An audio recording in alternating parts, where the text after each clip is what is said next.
Hazır çıkar.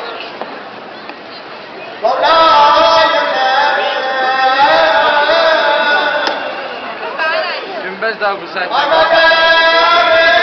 mən yapılan çıxara gidiyorum. Burada ama üçə, məsədə tek minarə, günbəz qapı qaçan. Hani Londra, sən Allah qapı.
Sampai ayam mah.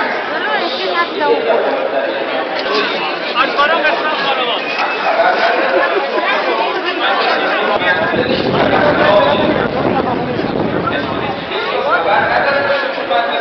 Yani şu an buranın vaktiyle buranın riyakat ve bağlatış inan o da میدونه سراغ غیبت چقدر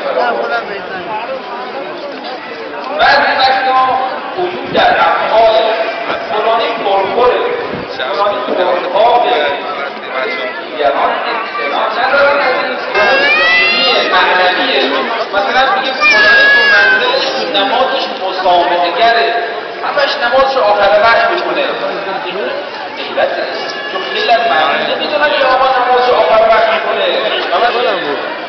کسی که مطمئن غیبت میکنی باید طرف مقابل مثلا غیبت آقا یا خانم باید بشناسن مثلا شما برادر من نمیشناسید من اگر الان عیوب پنهانی برادرم به شما وارد کنم غیبت نیست در غیبت شرط